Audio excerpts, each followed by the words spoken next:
சமூக நீதி கணக்காய்வு நடத்தும் என்பதை இந்த மாமன்றத்தில் தெரிவித்துக் கொள்கின்றேன். திருமதி தாகிரா அவர்கள். மாண்புமிகு பேரவைத் தலைவர் அவர்களே, ஒரு உண்மை சம்பவம் சொல்ல இந்த இடத்துல பதிவு பண்ணிடுறேன்.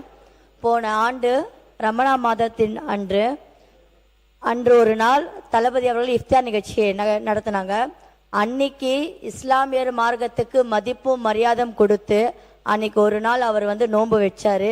ஃபுல் டே காலையில் ஃபஜர் நமாஸ்லேருந்து சாயந்தரம் ஈவினிங் மக்ரீப் நமாஸ் வரைக்கும் அவர் தொழுகை பண்ணார். இஸ்லாமிய மார்க்கத்துக்கு ரொம்ப மதிப்பும் மரியாதையும் கொடுத்து அன்னைக்கு ஒரு சும்மா ஒரு நிகழ்ச்சி பண்ணணும்னு பண்ணாமல் நோன்பு வைத்து காலையிலேருந்து எழுந்து உண்மையாக மார்க்கத்துக்கு மரியாதை கொடுத்து நோன்பு வைத்து இஸ்லாமிய மதத்துக்கு மரியாதை உணர்வுபரமாக கொடுத்தாரு. அது பெருமையோட நான் இந்த இடத்த நான் பதிவு பண்ணிடுறேன். அதே மாதிரி ஒரே ஒரு விஷயம், தமிழக வெற்றி கழகத்தின் கொள்கை எதிரி பாஜக என எதற்கும் அஞ்சாதவர், எதற்குமே அஞ்சாதவர் அன்னைக்கு எங்க தலைவர் சொன்னாரு. அது இஸ்லாமிய சமுதாயத்து முன்னாடி ரொம்ப பேசும் பொருளா இருந்தது. ஆனா நாங்க பாஜக எதிரி தான் நாங்க சொல்லிட்டு இருக்கோம். ஆனா எங்களை பார்த்து பாஜகவோட பி டீம்ன்றாங்க. ஆனா இன்னைக்கு மக்கள் எல்லாருமே தெரிஞ்சுக்கினாங்க யார் எந்த இடத்துல இருக்கிறாங்கன்றது மக்கள் தெரிஞ்சுக்கினாங்க. நான் இதை பதிவு பண்ணிடுறேன். உறுப்பினர் மதார் பதுருதீன் அவர். மதார் பதுருதீன். மாண்புமிகும் பேரவைத் தலைவர் அவர்களே, இஸ்லாமிய சொல்லிடுறேன் சார். 2 நிமிஷம் மேகி நூடல்ஸ் தயார் பண்ற மாதிரி சீக்கிரம் 2 நிமிஷத்துல முடிச்சிடுறேன். No controversy please. இஸ்லாமிய மக்களுக்கு மாண்புமிகும் புரட்சி தலைவி அம்மா அவர்கள் ரமலான் மாதத்துல அந்த அரிசியை மெட்ரிக் டன் 5700 உயர்த்தி தந்தாங்க. நாகூர் தர்காவுக்கு சந்தன கட்ட தந்தாங்க. திமுக சொல்றாங்க நாங்க 3.5 கொடுத்தாங்கன்னு சொல்லி இடஒதுக்கீடு கொடுத்தாங்கன்னு சொல்லி நாங்க தொடர்ச்சியாக எங்களுக்கு 10 விழுக்காடு வேணும்னு கேட்டோம். ஆனா கடந்த ஆட்சியில அவங்க தேர்தல் வாக்குறுதியில எப்ப நான் சொல்றது பாத்தீங்கன்னா இப்ப இவங்க நடந்த முடிந்த ஆட்சியில உயர்த்தி தரோம்னு சொன்னாங்க. 3.5% கொடுத்தது தமுமுகவா இருக்கும் போது பேராசிரியர் ஜவஹர்லால் அவர்கள் கையும் மதியாரக்கூடிய பொதுச் செயலாளர் எஸ் ஹைதர் அவர் கையில கொடுத்தாங்க. நான் ஒத்துக்கிறேன். அதுக்கப்புறமா இவங்க கொடுத்த வாக்குறுதி இஸ்லாமிய மக்களுக்கு உயர்த்தி தரோம்னு சொன்னாங்களா, கொடுத்தாங்களா இல்லையா? இஸ்லாமிய மக்களுக்கு எல்லாம் கொடுத்தாங்க இதை மட்டும் சொல்றாங்க. தமிழ்நாட்டில் காவல்துறை இருக்கு, பாத்தீங்கன்னா இப்போ எல்லா துறையும் இருக்கு. இஸ்லாமிய மக்கள் களத்தில் நின்று இது பண்றாங்க. தமிழ்நாட்டு மக்களுக்கு ஒன்றிய அரசாங்கத்தினால எந்த ஒரு விஷயம் முடிச்சிடறேன் சார். என்ன பேசவே விடாட்டி எப்படி? நான் ஆதாரத்தோட பேசுறேன் சார். ஆதாரத்தோட பேசுறேன். உறுப்பினர் நீங்க இருங்க, நீங்க உட்காருங்க. இல்ல என்ன சொல்ல வரீங்கன்னு ஒரு வரியில பாருங்க. இஸ்லாமிய மக்களுக்கு பாதுகாப்பு தரேன்னு சொல்லக்கூடிய இஸ்லாமிய மக்களுக்கு பாதுகாப்பு தரேன்னு சொல்ல உட்காருங்க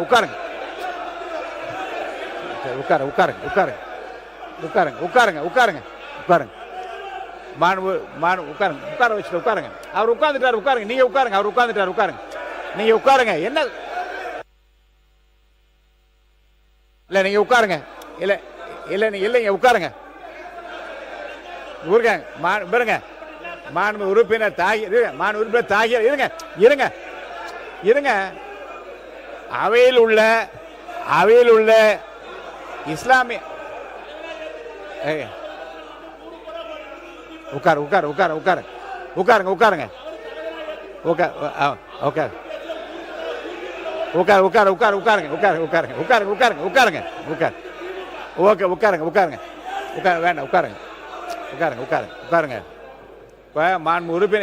உட்காருங்க சார். மாண்பு உறுப்பினர் தாகிரா அவர்கள் ஒரு நல்ல பதிவை சொன்னார். நான் அதை அனுமதித்தேன். இருங்க உட்காருங்க. ஒரு பெருங்க உட்காருங்க. இப்ப இருங்க தமிழகத்தை உட்காருங்க. தமிழகத்தை முன்னாலே ஆட்சி செய்தவர்கள் திராவிட முன்னேற்ற கழகமாக இருந்தாலும் சரி, அனைத்து இந்திய அண்ணா திராவிட முன்னேற்ற கழகமாக இருந்தாலும் அவர்கள் சிறுபான்மையினர் நலத்தை சார்ந்து செய்த திட்டங்களை எல்லாம் சொல்வதற்கு கூட நான் இங்கே அனுமதி அளித்தேன். இன்னொரு செய்தி கூட அவர் சொல்லாமல் விட்டுவிட்டார்கள். ஹஜ் பயணத்திற்கு நீங்கள் நிறைய செய்து கொண்டு வருகின்றீர்கள். கிறிஸ்தவர்கள் புனித பயணம் செல்வதற்கு ஏன் இன்னும் செய்யாமல் இருக்கிறாமா என்று புரட்சித் தலைவர் முன்னாள் முதலமைச்சர் அவரிடம் நான் போய் கருத்து சொன்னேன். இந்தியாவில் யாரும் செய்யவில்லை. புனித பயணம் செல்வதற்கு, எருசலேம் செல்வதற்கு நீங்கள் உதவித்தொகை வழங்கலாம் என்று சொன்னேன்.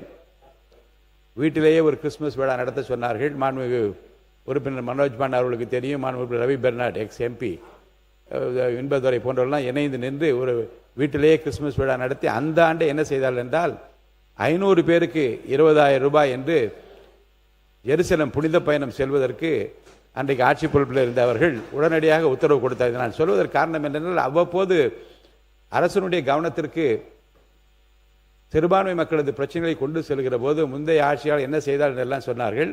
இப்போது மாண்புமிகு சிறுபான்மைத்துறை அமைச்சர் பேசுவது நான் என்ன புரிந்து கொள்கிறேன் என்றால், உங்களை காட்டிலும் விஞ்சி நிற்கிற பணிகளை செய்வதற்கு நாங்கள் தயாராகிவிட்டு அந்த அறிவிப்புகளை பார்த்துவிட்டு என்று சொல்கிறார். அவர் பேசி முடிக்கட்டும், நீங்க பேசி முடிக்கலாம்.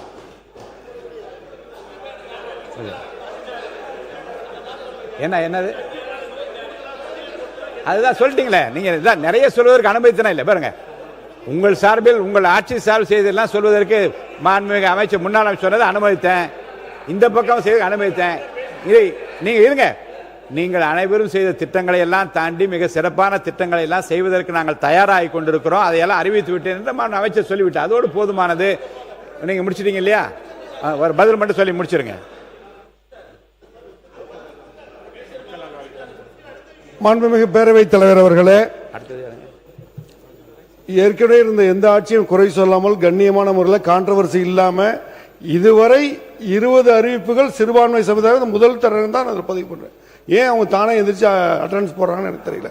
அது இல்லாம நன்றி கொஸ்டின் பண்ணக்கூடிய தகுதியெல்லாம் இங்க இருக்கக்கூடிய உறுப்பினருக்கு இல்ல. ஃபர்ஸ்ட் வார வாரம் பேசிட்டு இருக்கவர் என்னன்னா இது என்னன்னா, ரெண்டாவது போன வாரம் வரைக்கும் மாத்தி மாத்தி பேசிட்டு இருந்தவருக்கு 5 வருஷம் ஒருத்தர் கூட்டணி மாறுவர் என்ன கொஸ்டின் கேட்கிறாரு அவரு. சொல்லுங்க, மக்கள் அது ஃபர்ஸ்ட் அவரு தருவோம். என்ன நன்றி அவரு. மாண்புமிகு பேரவைத் தலைவர் அவர்களே, மாண்புமிகு நேற்று மாண்புமிகு உறுப்பினர்கள் பேசி முடித்தாகிவிட்டது. அமைச்சர் பதிலுரைக்கு பிறகு மானிய கோரிக்கை குறித்து வாக்கெடுப்பு. மக்கள் நலத்துறை அமைச்சர் உட்காருங்க சார், உட்காருங்க, எடுக்கலாம். அமைச்சர் பாருங்க.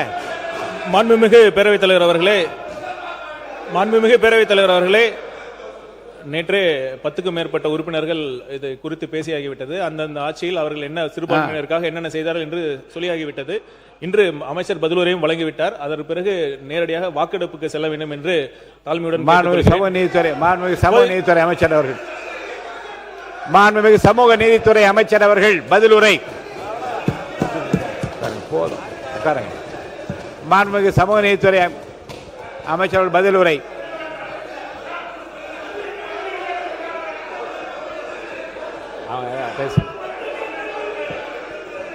மாண்புமிகு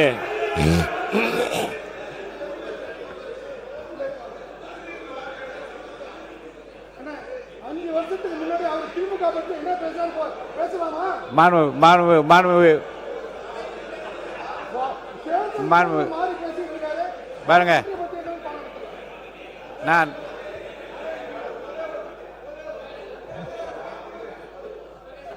மாண்புமிகு உறுப்பினர் கே நேரு அவர்கள், அவர் உங்களுக்கு உங்களுடைய ஆட்சியை உங்களுடைய தலைவர்களை பற்றி புகழ்ந்து பேசினார். அவரை பார்த்து தமிழ் மன்சாரியை பார்த்து நன்றி சொல்வதற்கு முடியாதுன்னு சொல்ற தகுதி இல்லைன்னு சொல்றாரு. அது எப்படின்னு தெரியுது? அது எப்படி சொல்றது? தமிழ் மன்சாரியை பேச சொல்லுங்க. மாண்புமிகு அவை முன்னவர் அவர்கள். மாண்புமிகு